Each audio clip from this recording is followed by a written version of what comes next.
नमस्कार प्यारे साथियों। कल मैंने आपको काफ़ी जानकारी दी थी और आपको जो विधि बताई थी वो विधियों में मैंने आपको ये बताया था कि कौन कौन सी विधि होती है।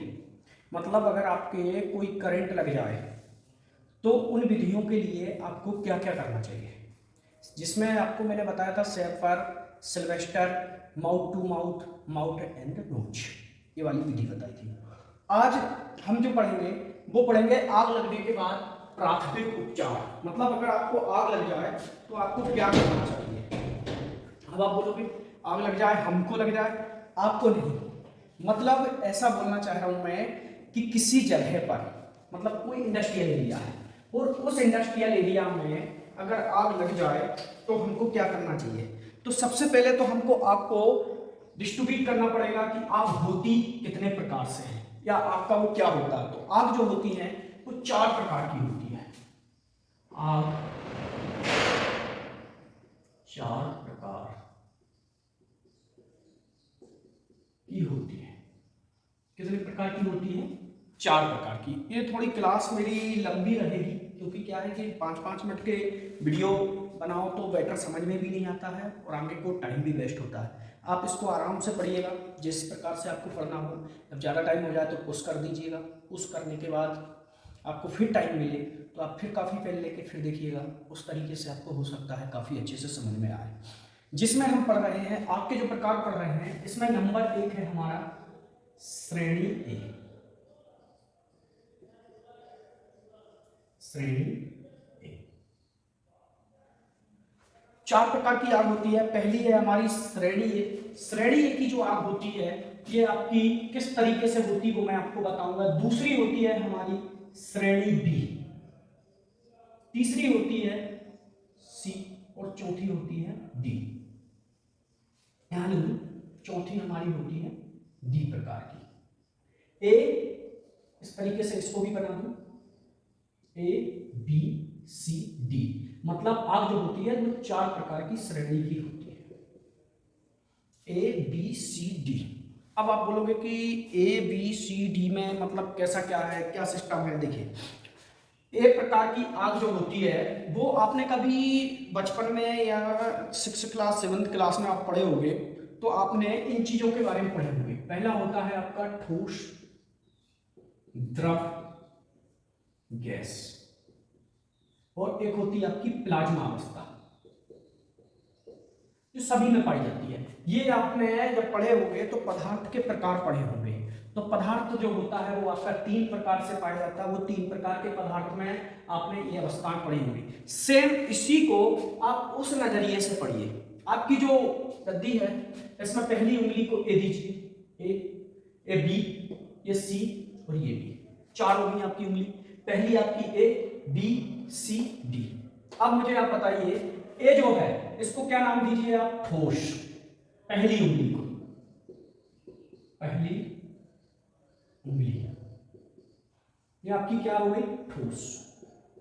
लोगों का पढ़ाने का वो रहता है, कुछ लोग इस तरीके से पढ़ाते हैं कि पूरा का पूरा आपको लिख देते हैं, इसमें इसका यूज किया जाता है उसमें उसका, तो फिर तो वो आपकी बुक में ही लिखा है तो आपको पढ़ने की जरूरत ही नहीं है। ठीक है। दूसरा आपकी सेकंड उंगली, मतलब जिसको हम बोलते हैं बीच की उंगली, बीच की उंगली ये हमारी बी में हम इसको डिफाइन कर रहे हैं। तीसरी उंगली होती है हमारी कौन सी? जो हमारी होती है तीसरी, मतलब आप यहां से अंगूठे से चालू करोगे, पहली उंगली, दूसरी उंगली, तीसरी उंगली।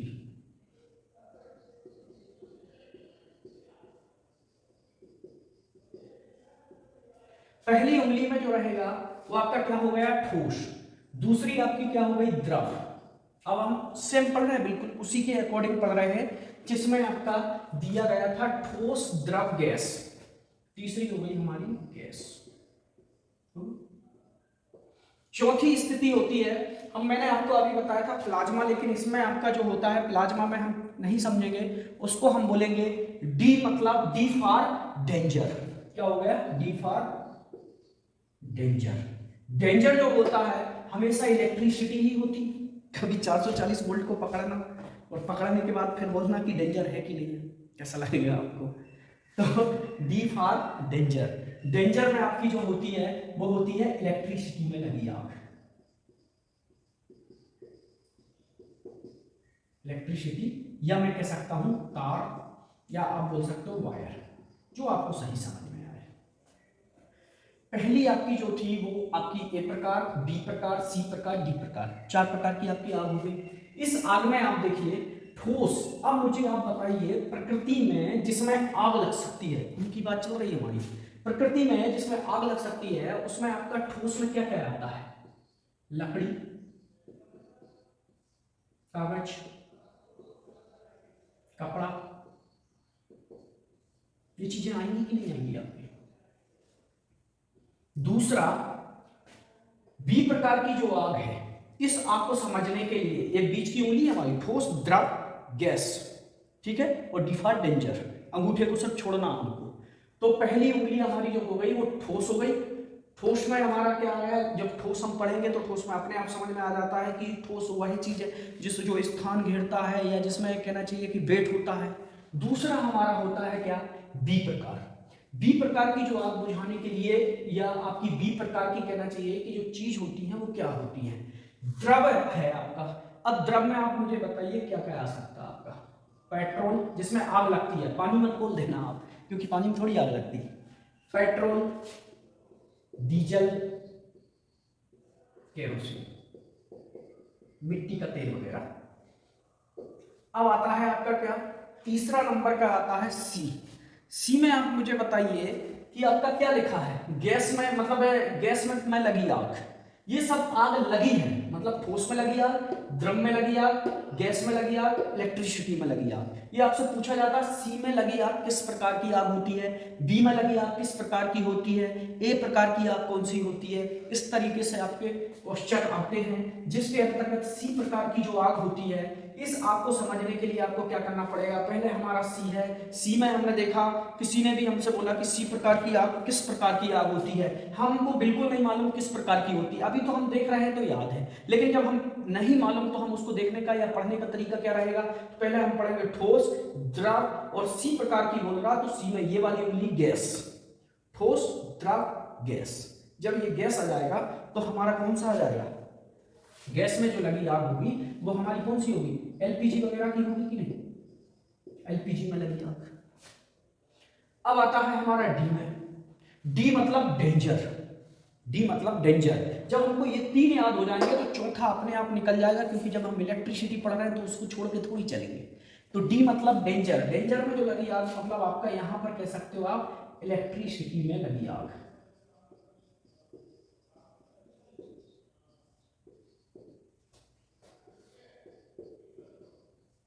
ये हो गया आपका डी। अब मैं आपसे एक छोटी सी चीज पूछता हूं, जब ये आग लगी हुई है तो इनको बुझाने का कुछ उपकरण रहेगा कि नहीं रहेगा, कि ऐसे ही चलेगा काम? कुछ बुझाओगे? अब बुझाने का उपकरण मुझे आप बताइए। ए प्रकार की आग है, पहला आपका ठोस है। ठोस में जो आग लगी हुई है, जैसे आपके कपड़ा, कागज, लकड़ी, इनमें लगी आग है, तो इसको अगर आपको बुझाना है तो आसानी से आप किससे बुझा सकते हो? पानी से। बुझा सकते हो कि नहीं? कि नहीं बुझा सकते? मुझे आप बताइए, बुझा सकते हो आप? काय से बुझा सकते हो? पानी से बुझा सकते हो। दूसरी आपकी जो आग होती है बी प्रकार की आग जो होती है, बीच की उंगली वाली, जो आपकी द्रव में लगी आग होती है, इसको बुझाने के लिए आप पानी का यूज कर सकते हो क्या? नहीं कर सकते। क्यों नहीं कर सकते? क्योंकि पानी का वेट क्या होता है? ज्यादा होता है, और हो सकता है इसमें कुछ ऐसा विस्फोटक पदार्थ भरा हो जिसकी वजह से मतलब विस्फोट हो सकता है। तो आप इसको बुझाने के लिए क्या करोगे? जैसे आपका बी में जो लगी आग है, इसको बुझाने के लिए अगर आपने पानी डाल दिया, पानी का वेट डीजल, पेट्रोल, केरोसिन के वेट से क्या होता है? काफी ज्यादा होता है। तो पानी आपका क्या हो जाएगा? नीचे चला जाएगा, और आपका केरोसिन या आपका पेट्रोल, डीजल क्या हो जाएगा? ऊपर हो जाएगा। जब उसमें आग लगी है वो चीज ऊपर आ जाएगी तो पानी आपका नीचे चला जाएगा, तो क्या वो चीज बुझेगी? कभी नहीं बुझेगी। उसके लिए आपका किसका यूज करना पड़ेगा? आपको CO2, कार्बन डाइऑक्साइड। किसका यूज करना पड़ेगा? कार्बन डाइऑक्साइड या झाग प्रकार का। अब आप सोचोगे सर ये झाग प्रकार का क्या है? झाग प्रकार का ऐसा है जैसे आपकी जो साबुन वगैरह का जो झाग बनता है ना, इस प्रकार से एक आपका CO2 ही जैसा होता है जो झाग छोड़ता है आपका, उस झाग से भी आप इसको क्या करते हो, ऑक्सीजन की सप्लाई को रोक देते हो। और रोकने के बाद क्या होता है, जब आपकी ऑक्सीजन की मतलब कार्बन डाइऑक्साइड की एक परत बन जाती है, उस परत से क्या होता है, आपका ऑक्सीजन का संपर्क टूट जाता है। जब उस चीज में आपका ऑक्सीजन का संपर्क टूट जाएगा तो उस स्थिति में क्या होगा, ये जो है आग बुझ जाएगी। तीसरी चीज होती है आपकी LPG में लगी आग या गैस प्रकार की। ये जो गैस प्रकार की आग होती है, इसको बुझाने का तरीका क्या है, इसको बुझाने के लिए आपको कार्बन डाइऑक्साइड वाला चूर्ण का यूज करना पड़ेगा। किसका करना पड़ेगा, चूर्ण का यूज करना पड़ेगा, जिसको हम CO2 चूर्ण बोलते हैं, चूर्ण का। अब आपका जो चूर्ण का यूज होगा सी प्रकार की में, वो आपका कैसा रहेगा, शुष्क चूर्ण रहेगा। कौन सा चूर्ण रहेगा, शुष्क चूर्ण का यूज करते जो शुष्क प्रकार का हो। क्लियर। अब आता है आपका D for danger. D for danger में कई बार ऐसी स्थिति आती है कि बच्चे कंफ्यूज हो जाते हैं। कैसे हो जाते हैं, पहले तो हम इसको देखेंगे कि इसको बुझा किस किस तरीके से सकते हैं। तो पहला है आपका CO2, दूसरा है आपका CTC। ये मैंने पिछली क्लास में आपको बताया था, इसको बोलते हैं carbon tetra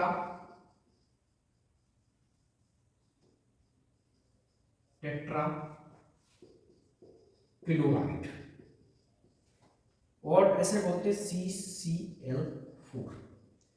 CTC carbon tetra chloride CCl4। दूसरा एक नाम और इसको जानते हैं, वो हेलोन के नाम से जानते हैं। क्या के नाम से जानते हैं, हेलोन के नाम से। और एक नाम और इसका क्या है, फ्लोरो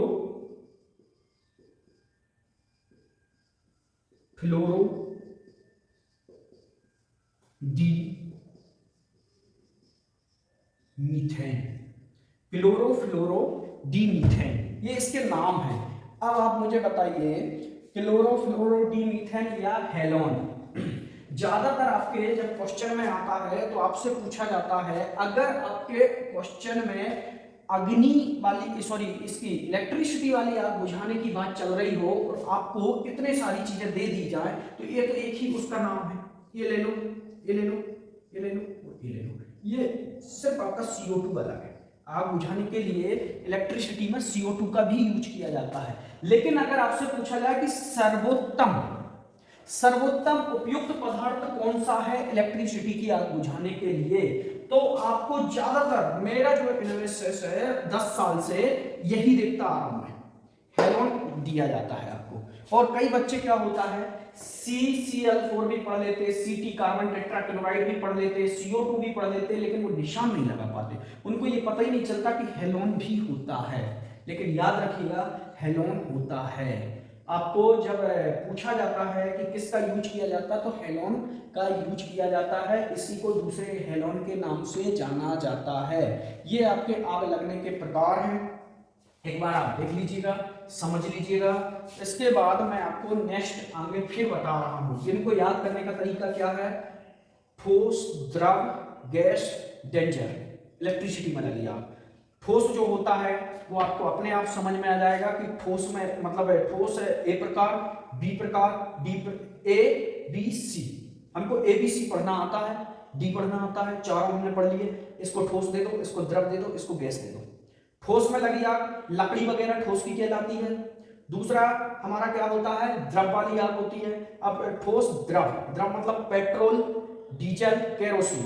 द्रव के बाद होता है गैस, ठोस, द्रव, गैस। गैस में लगी आग हमारी कौन सी कहलाती है, LPG वगैरह में लगी आग डी फॉर डेंजर हो जाता है। यहाँ चारों आप ABCD से अपनी उंगलियों के अनुसार याद कर सकते हो, क्योंकि जब आपको पूछते तब हम कंफ्यूज हो जाते हैं कि C प्रकार की आग कौन सी होती है। वो पूछ लेता है, कई बार हमसे ऐसा पूछ लेता है कि B प्रकार की आग बुझाने के लिए,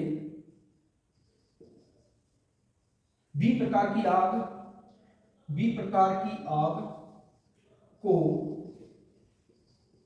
बुझाने के लिए किसका उपयोग किया जाता है,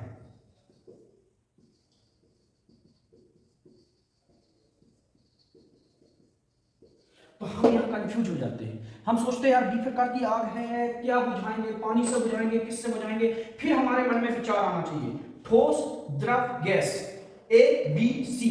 अरे ये बी है, बी मतलब कौन सी, द्रव वाली है, क्योंकि हम पढ़े ठोस द्रव, द्रव वाली है तो द्रव में हमारा कौन सी आग आ जाएगी, द्रव वाली जो आग है वो हमारी डीजल पेट्रोल आ जाएगा। जब डीजल पेट्रोल आएगा तो फिर हमारे मन में ये आ जाना चाहिए कि CO2 या झाग प्रकार के उपकरण का यूज कर सकते हैं।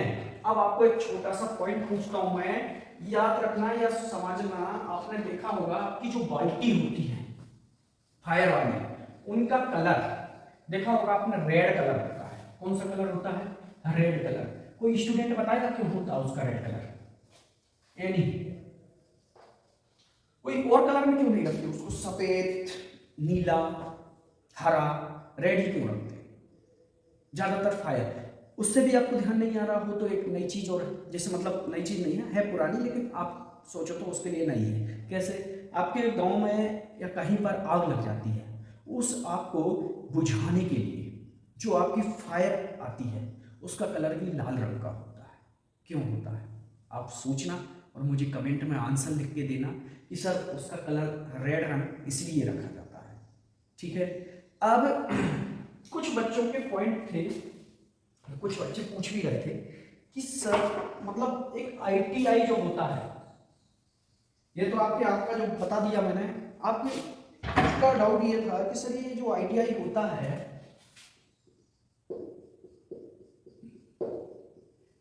इससे मेन करने का उद्देश्य क्या है, मेन इसका उद्देश्य क्या है, या कहना चाहिए ऐसा पूछना था उनका कि सर मतलब जैसे ITI है तो ITI हम कर ले या BSc कर ले या BE कर ले, जरूरी थोड़ी कि ITI करें। ऐसा क्या कारण है कि जो आप बोलते हो कि ITI बेस्ट है? तो मैं अभी आपको उसके बारे में जानकारी देना चाहता हूँ।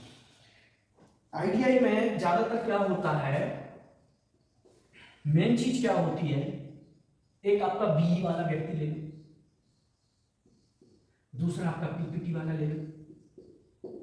PPT मतलब पॉलिटेक्निक, BE मतलब इंजीनियरिंग, बैचलर ऑफ इंजीनियरिंग, तीसरा आपका ITI ले लो। लगभग इसका जो कोर्स होता है 4 वर्ष का होता है। इसका जो कोर्स होता है 3 वर्ष के आसपास का होता है। इसका जो कोर्स होता है वो 2 वर्ष का होता है। इसकी जो सैलरी होती है, प्राइवेट की बात कर रहा हूं मैं, अभी गवर्नमेंट के बारे में बताऊंगा आपको। इसकी जो सैलरी होती है वो होती है, कभी भी प्राइवेट में जब जॉब करने जाता तो इसकी सैलरी होती है 35,000 40,000, इसके आसपास इसकी सैलरी होती है। इसकी जो सैलरी होती है पॉलिटेक्निक वाले की, इसकी सैलरी होती है 25,000 से लेकर 30,000 35,000 तक पॉलिटेक्निक वाले की। इसकी जो सैलरी होती है वो होती है 15,000 से 20,000। ये प्राइवेट कंपनी का लगभग रेशो है। कई लोग तो 9-10 हजार में भी काम कराते हैं, लेकिन एक गवर्नमेंट का बना के रखा है एक शेड्यूल टाइप का कि इस हिसाब से लोगों को सैलरी दी जाती है। अब आप मुझे ये बताइए, आप बोलोगे सर इसमें मान लो सपोज करो 20 से 25,000 रुपये प्राइवेट में आपने एडमिशन लिया या गवर्नमेंट में लिया तो कब में हो गया। दूसरा आपका ये मान लो इसमें जो आपका लगा 40 से 45,000 रुपये लगा, इसको करने में आपका 1 लाख से 1.5 लाख के आसपास का खर्चा आया। ठीक है, 150 तक। अब आप बोलोगे सर सैलरी तो इसमें अच्छी मिल रही तो फिर यही करा जाए ना, 2-3-4 महीने में फ्री हो जाए। अब आप मुझे बताइए जब आप जॉब के उस पर जाते हो स्थिति पे, तो इन तीनों में क्या अंतर होता है। बी वाला एक ऐसा स्टूडेंट है जो आपका कोई पंखा है, ये पंखा अगर आपका खराब हो गया तो वो क्या करेगा, वो बस ये कह सकता है कि ये फैन जो है नहीं चल रहा है, इस फैन को क्या करो, चेंज करवा दो, गारंटी से। पॉलिटेक्निक वाला क्या करेगा, उसकी जांच करेगा। क्या करेगा, जांच करेगा किसकी, पंखे की। अब जब जांच करेगा तो वो जांच करके क्या देखेगा कि पंखा खराब है, इसको इलेक्ट्रीशियन को दे दो ताकि वो सही कर दे, ये बोलेगा कौन, पॉलिटेक्निक वाला। अब ये क्या करेगा उस स्थिति में, ये क्या करेगा, पहले पंखे को देखेगा, उसको देखने के बाद उसकी वाइंडिंग को चेक करेगा या पूरे फैन को चेक करेगा। जब फैन को चेक करेगा जो कमी है उसको क्या करेगा, दूर करेगा। क्या करेगा, कमी को दूर करेगा। और दूर करने के बाद उसको वापस क्या करेगा, उसी स्थान पर लगा देगा। अब आप मुझे बताइए, कंपनी वाला ये तीन में से किसे पसंद करेगा? अब आप सोचोगे कि सर फिर तो आईटीआई वालों को रख लेना चाहिए, इलेक्ट्रीशियन वाले की तो जरूरत नहीं होना चाहिए, या पॉलिटेक्निक वाले की जरूरत नहीं होना चाहिए। नहीं, ऐसा नहीं होता। 10 लोगों की टीम को, मतलब एक बी वाला है आपका, उसके अंडर में 5 पीपीटी वाले हैं। कितने लोग हैं, 5 पीपीटी वाले। उसके अंडर में लगभग 25 लोग आईटीआई वाले। अब आप मुझे ये बताइए, ज्यादा जॉब किसके लिए निकली? आईटीआई वाले के लिए ज्यादा जॉब निकली कि नहीं निकली? किसी कंपनी में या कोई इंडस्ट्रियल खुला तो उसको 5 बी वालों को रखेगा, तो वहां पर किसको, 25 पीपीटी वालों को रखेगा। अब 125 उसको किसको रखना पड़ेगा, आईटीआई वालों को रखना पड़ेगा। कितने रखना पड़ेगा, लगभग 125 के आसपास। तो ज्यादा वैकेंसी किसकी जाएगी, आईटीआई वालों की। अगर इसके बाद भी अगर स्टूडेंट, देखो क्या होता है, ये तो प्राइवेट है, प्राइवेट में क्या होता है कि ज्यादातर जो काम लिया जाता है वो बहुत भयानक रूप से लिया जाता है। अब भयानक रूप से कैसे लिया जाता है, तो कभी मुझे लग रहा है जो लोग मेरा वीडियो देख रहे होंगे तो उन लोगों को मैं बता दूं, जब उनके मतलब काफी लोग ऐसे होंगे जो मेरा वीडियो देख रहे होंगे, तो उनके चाचा या मौसा, फूफा, इनमें से कोई भी एक पर्सन प्राइवेट कंपनी में काम कर रहा हो, इंडस्ट्रियल में, इंडस्ट्रियल में, और आप गांव से घूमने के लिए आए। अब गांव से घूमने के लिए मतलब उनके पास घूमने के लिए आए। अब आने के बाद आपके चाचा या फूफा या मौसा, उसकी एज लगभग 40 से 45 के आसपास या 50 के आसपास होना चाहिए। इतनी एज तो लगभग होना चाहिए। और आपकी एज वही लगभग 18 से 25 इसके आसपास होना चाहिए। अब रात में आप लोग बैठने के बाद आप उस स्थिति में पहुंच गए जिस स्थिति में मतलब कहना चाहिए आप बैठे हो। अब बैठे बैठे आपने क्या किया, अपने जो फूफा वगैरह है, कौन है, फूफा, उसको आपने पूछा कि फूफा कैसा क्या काम चल रहा है इंडस्ट्रियल एरिया में। वो बोले चल रहा बेटा, ठीक ठाक चल रहा, जैसे चलता रहता। आईटीआई वाले को लगता है मैं या कोई भी प्राइवेट कंपनी, चाहे बी वाला क्यों ना हो। अब आपने बोला कि अच्छा, अब आप थोड़ा सा ऐसा करिए कि दूध वगैरह आपको या मौसिया को जब पिलाओ तो हल्का सा रसायन का गुड़ पिला देना उसको। रसायन मतलब वो स्थिति में ये आ जाए आपका फूफा या मौसिया कि आज तेरा यार तो हवाई जहाज उड़ाएगा, इस स्थिति में आ जाए। आप समझ लो क्या बुलाए हो। जब आप उस स्थिति में आ जाए फिर पूछना, बोलना कैसी ड्यूटी चल रही जरा बताओ। तो वो आपसे बोलेंगे बेटा जिंदगी जीना है तो कभी भी प्राइवेट नौकरी की तरफ या वर्कर लेवल वाली नौकरी की तरफ मत देखना। इसलिए मैंने आपसे, ये मेरा एक छोटा सा मजाक था, ऐसा नहीं है बेरोजगारी इतनी है कुछ भी करना है, लेकिन इतनी नीची वो स्थिति वाली लेबरगिरी वाली जो नौकरी होती है उसमें बहुत दिक्कत आती है। अगर आपने आईटीआई से गवर्नमेंट की नौकरी ले ली, आप पे ये वाला टैग अगर लग गया तो दोस्त जिंदगी भर ऐसा करोगे, जिंदगी भर। और इसकी वैकेंसी सबसे ज्यादा अगर निकलती तो वो आईटीआई की निकलती। क्यों? किसी ने बोला भी गरीब घर में पैदा होना ईश्वर के हाथ में है, परंतु गरीब घर से मरना आपके हाथ में है।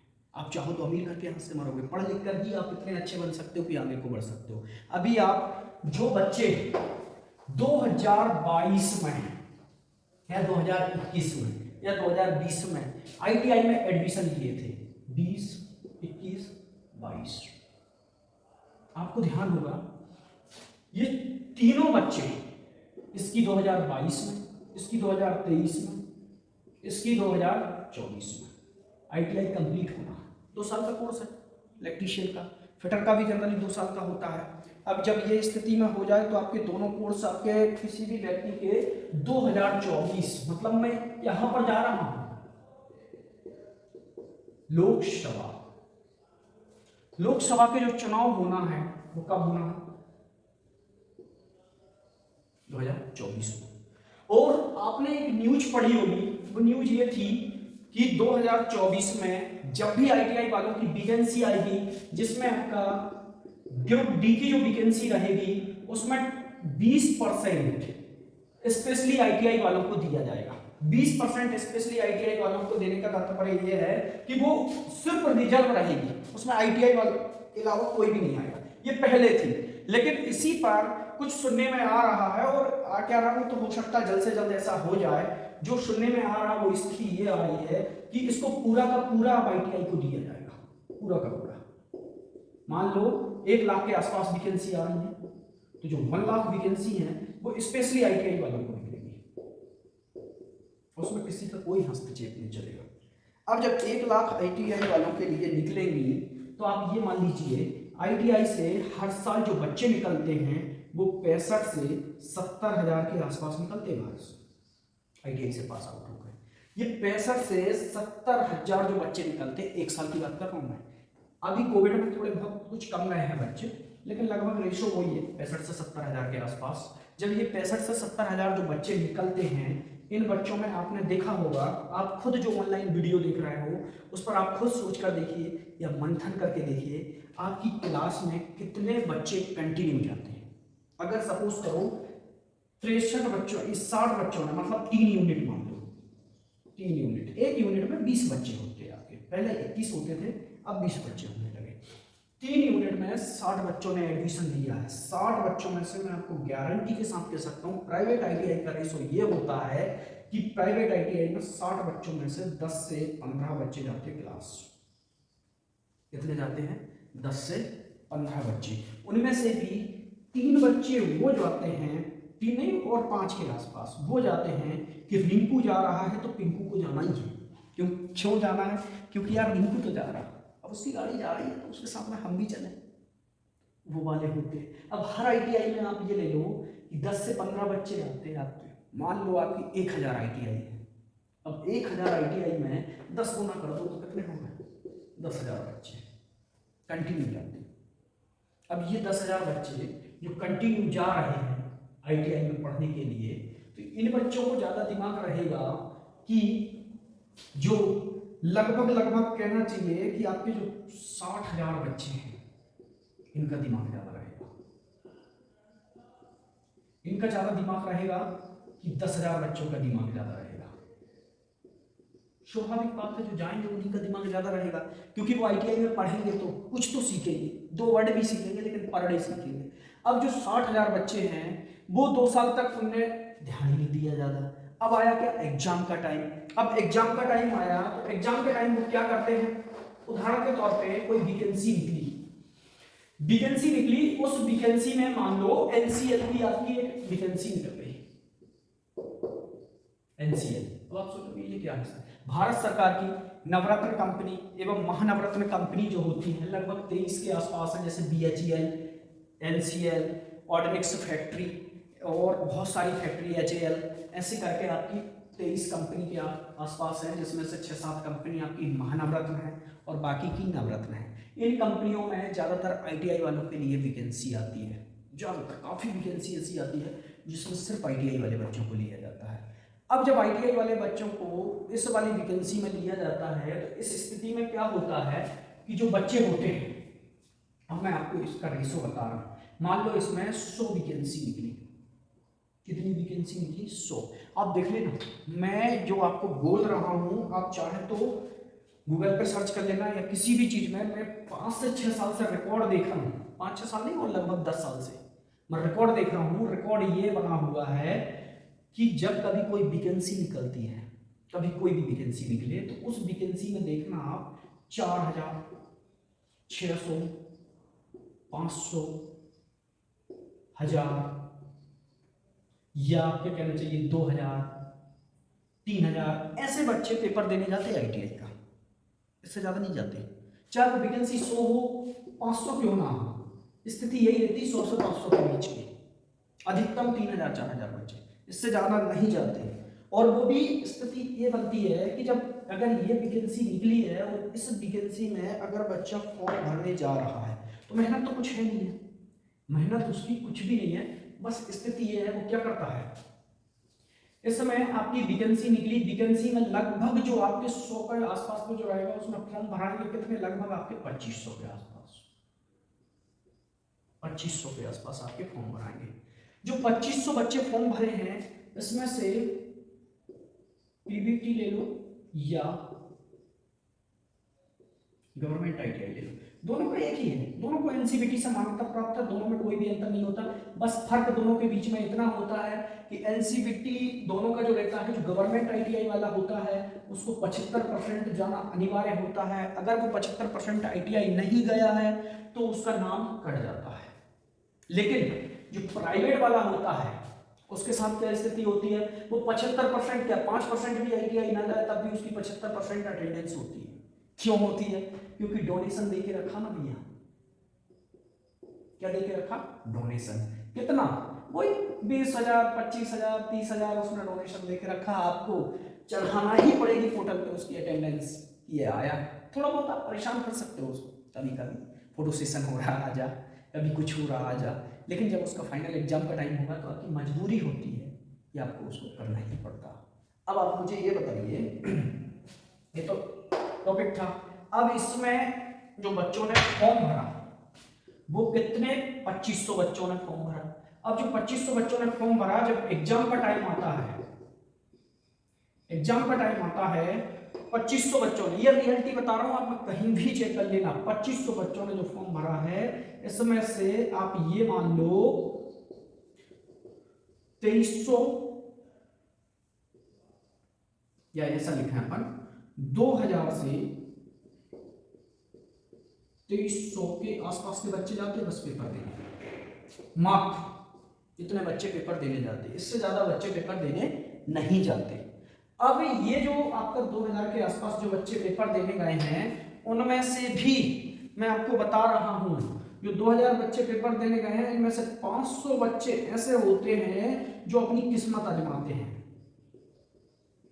किस्मत आजमाते, कैसे आजमाते, किसी कंपनी में काम कर रहे हैं, कोई भी काम ले लो, वो अपना काम कर रहे हैं, काम करते करते उन्होंने क्या किया, आईटीआई कंप्लीट कर लिया। अब उन्होंने देखा कि यार आईटीआई तो कंप्लीट हो गया हमारा, कैसे हो गया, 2-3 बैक लग लोगों के हो गया, प्रैक्टिकल में थोड़ा बहुत पैसे ले ला के पास करवा दिए, या मतलब सेंटर वहीं पर है तो हल्की फुल्की हेल्प कर दिए, ऑनलाइन के पेपर में रघुपति राव राजा राम करके कोई सा भी टिक लगा दिए तो 150 में से 33 34 35 आई है।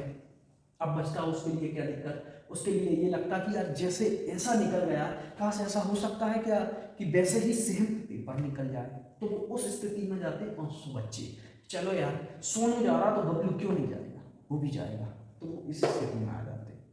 अब स्थिति ये बनती है, आपके जो जाने वाले परफेक्ट बच्चे हैं वो कितने, 1500, कितने बच्चे, 1500। अब ये जो 1500 बच्चे हैं इनमें से मात्र 500 स्टूडेंट ऐसे हैं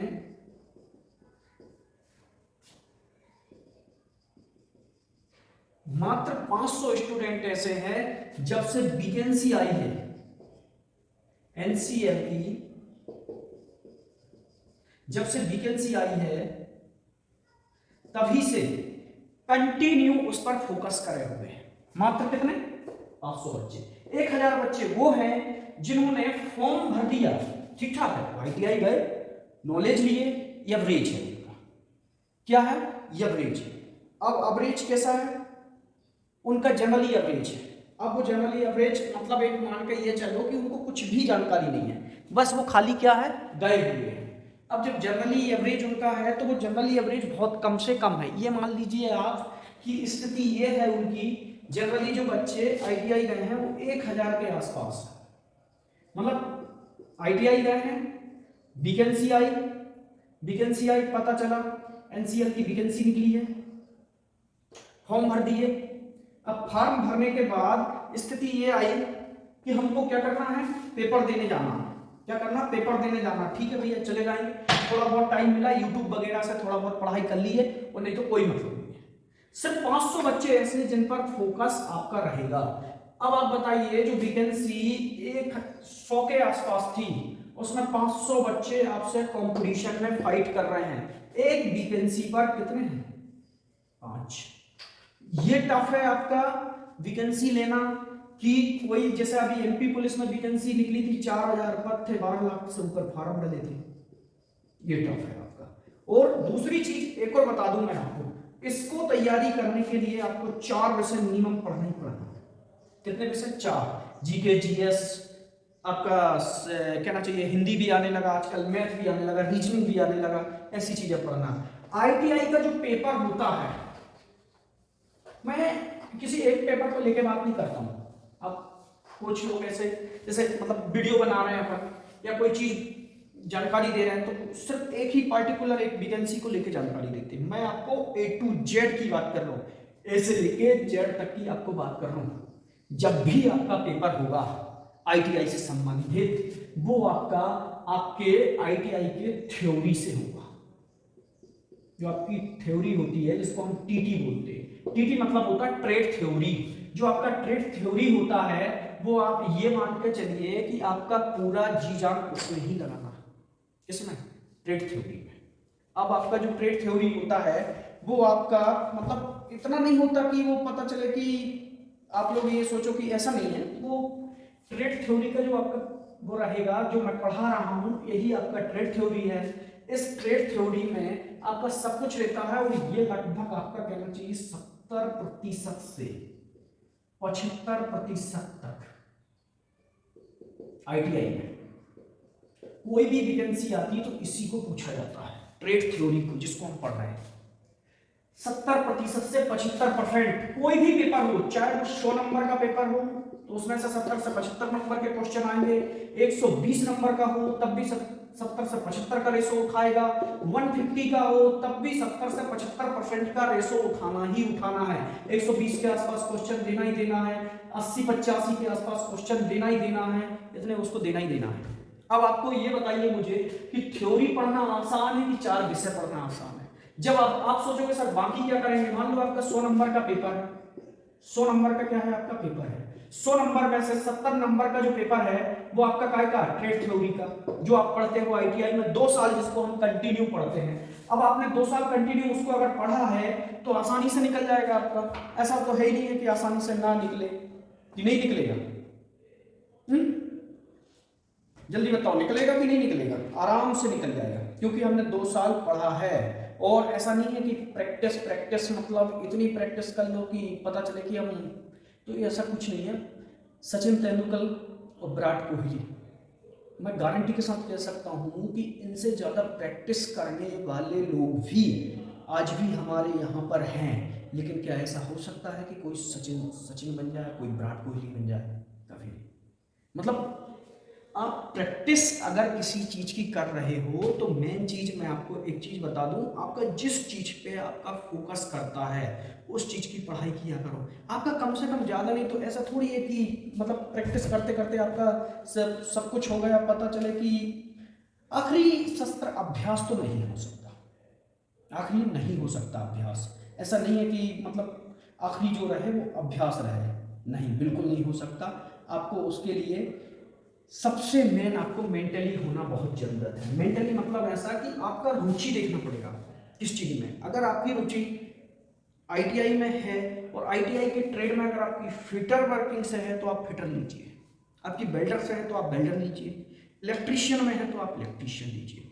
अगर आपकी इन तीनों में नहीं है, आपका मन हो रहा कि मुझे इंजीनियरिंग करना, तो आप इंजीनियरिंग करिए। जब तक आप उस चीज से बेसिकली जुड़ोगे नहीं, आपके मन से आप जुड़ोगे नहीं, या आपके कहना चाहिए एलिजिबिलिटी ना हो, या आपके हार्मोन्स जो है उसकी ओर आकर्षित ना हो, जब तक आप कुछ नहीं कर पाओगे, कुछ भी नहीं कर पाओगे। उसके लिए आपको सिर्फ एक ही चीज बता दूं मैं, जब आपका पूरा फुल फोकस हो जाएगा या आपके मन से उठने लगेगा। मन से कैसे उठता क्वेश्चन? मन से ऐसे ही तो उठेगा जब आप देख रहे हैं कि यार एक ट्यूबलाइट है, ये जल क्यों रही है, क्या लगा हुआ है ये अंदर इसमें। आपने ट्यूबलाइट देख ली। मन में आपके ऐसा ख्याल आना चाहिए कि यार कोई पंखा है, वो पंखा सीधा घूम रहा है, क्या उल्टा भी घूम सकता है?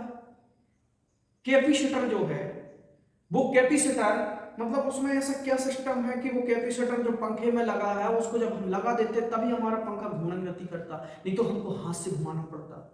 ऐसा क्या कारण है कि हमारा अल्टरनेटर जो है उसमें हम जब कोई चीज की सप्लाई देते हैं या कोई चीज से उसका रॉड को मतलब घुमाते हैं दूसरी चीज को, तो अल्टरनेटर का जो सॉफ्ट घूमता तो वो इलेक्ट्रिसिटी उत्पन्न करने लगता। जब तक आपके मन में इलेक्ट्रिसिटी से संबंधित ख्याल नहीं उत्पन्न होंगे, जब तक दोस्त कभी भी इलेक्ट्रिसिटी को समझना सरल नहीं होगा। आपको उसको समझने के लिए करना ही पड़ेगा। अब आपके टॉपिक पे थे हम। 100 नंबर का अगर आपका कोई चीज का पेपर है, ठीक है, उस पेपर में से आपने 70 नंबर आपका काय का आया थ्योरी का, आपने थ्योरी पढ़ ली। 70 नंबर में से अगर आपके 60 नंबर तो आ ही जाएंगे जब आपने अच्छे से थ्योरी पढ़ी। 60 भी नहीं आएंगे तो 55 तो आएंगे। कितने आएंगे? 55 नंबर। अगर आपके ये 55 नंबर भी आ गए आपके, मान लो ये 55 ले लो, ठीक है, 70 में से आपने 55 ले लिए, 15 का आपसे नहीं बना। अब बचा आपका 30 नंबर का। 30 नंबर में से आपका क्या आता है? GK, GS, reasoning, math.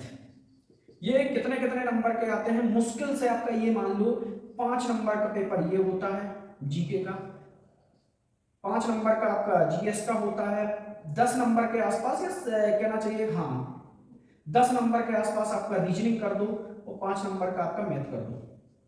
आपका ये टोटल आपका कितना हो गया? 30 नंबर। मैथमेटिक्स का एक भी सवाल आपसे बन गया, रीजनिंग के 4 सवाल भी आपसे बन गए, जीएस के 1 सवाल बन गया, जीके के मान लो 2 बन गए, तो 2 और 1 3, 3 और 4 7, 7 और 1 8, मतलब मान लो आपसे 8 नंबर का पेपर भी बन गया और 60 नंबर इसमें ला लिए या 55 ला लिए, तो आपके लगभग यहाँ 68 हो गए। और अगर आपने 55 लाए तो 55 और 8 आपके 60 और मतलब 63 के आसपास ही हो गए। आप कोई से भी वर्ग से हो, आप वैकेंसी को चेक कर लेना, आईटीआई में इससे ज्यादा रेशो कभी नहीं जाता, गारंटी दे रहा हूं मैं। कितनी भी वैकेंसी निकले, चाहे आपकी 10 निकले चाहे 4000 वैकेंसी निकले, अगर आपने 68-70 नंबर ला लिए तो ये मान लो आपका सिलेक्शन 100% है, कोई से भी, चाहे आप SC ST OBC किसी भी वर्ग से हो। आईटीआई में 60 नंबर आ गए तो ये मान लो लगभग आपका पेपर निकल जाता है, इतना वो स्थिति रहती है। अब आप सोचोगे 60 नंबर पेपर आराम से निकल जाता, तो इसका मतलब क्यों नहीं लगती लोगों की नौकरी?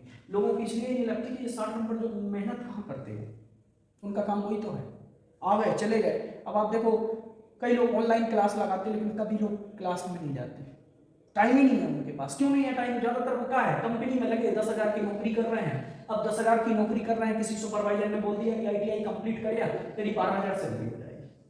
अब वो ये 2,000 के पीछे वो क्या कर रहा? 2 साल तक आईटीआई कर रहा, अब उसने 2 वर्ष की आईटीआई कर ली, अब वो क्या कर रहा? 12,000 में अपना क्या कर रहा? गुजारा कर रहा। और यहां अगर आपने ये कर लिए, यहां आपने ये मान लो कि ये पास आउट हो गया, यहां आपने ये कर लिए, तो इसके बाद अब आपका कुछ नहीं है, डायरेक्ट डॉक्यूमेंट्स वेरिफिकेशन होना है, स्टार्टिंग सैलरी 40,000 से 50,000 रुपए होना है। यकीन ना हो तो नेट पे डाल के देख लेना, सेंट्रल गवर्नमेंट की होती हैं ये फैक्ट्रियां, स्टार्टिंग सैलरी 40-45,000 से कम नहीं मिलती। इतने ऐशो आराम निकलते हैं कि जिंदगी, पहले आपको थोड़ा सा मेहनत करना है, या तो आप पहले 20 साल ऐश कर लो या बाकी के 30 साल बाद में ऐश कर लो, वो मर्जी आपकी है। ठीक है, आज की क्लास यहीं समाप्त करते हैं। आज मैंने थोड़ा सा जनरली आपको बेसिकली जानकारी बताया था, आँख से थोड़ा हटके बताया था, लेकिन मैं इसलिए बताया था ये सारी चीज़ें ताकि आपके मन में एक आईटीआई के प्रति एक ख्याल बने और आप आगे के लिए जीवन में बढ़ने की कोशिश करें, ना कि आपका सिर्फ एक ही उद्देश्य हो कि हम आईटीआई कर लें और आईटीआई करके कहीं पास में एनटीपीसी हो तो कॉन्ट्रैक्ट में 8,000-7,000 की नौकरी करते रहें। ऐसा नहीं करना, क्योंकि हर सपने मतलब ऐसे देखो जो आपको सोने ना, वे वाले सपने मत देखो जो आप नींद में हो और देख रहे हो कि नहीं आईटीआई हो गया मेरा, अब इसके बाद तो मैं गवर्नमेंट ऑफ इंडिया बन जाऊंगा। तो ऐसा नहीं होता मित्रों। लगभग आईटीआई करे हुए लोग भी लाखों लोग ऐसे घूम रहे हैं जिनका कुछ नहीं हो पाया। अगर आपका उद्देश्य, अगर आपका कुछ करने का है, अगर आप मोटर वेल्डिंग की भी दुकान पे आपने कहना चाहिए प्रैक्टिकल करना अच्छे से सीख गए, ये मैं गारंटी दे रहा हूँ कि आपका 1,500 रुपये पर डे का कहीं नहीं गया, 30 से 40 हज़ार रुपये आपके कहीं नहीं गए। लेकिन सिर्फ अकेला डिप्लोमा लेने से थोड़ी, आप PhD करने से हर कोई थोड़ी डॉक्टर बनता है, वो तो एक डिग्री होती है। ठीक है, आज के लिए इतना ही। नेक्स्ट क्लास में हमारी वन यूनिट कंप्लीट हो गई है, हम सेकंड यूनिट पे जाएंगे। आज के लिए इतना ही, कल नेक्स्ट क्लास में मिलते हैं। Okay, thank you class.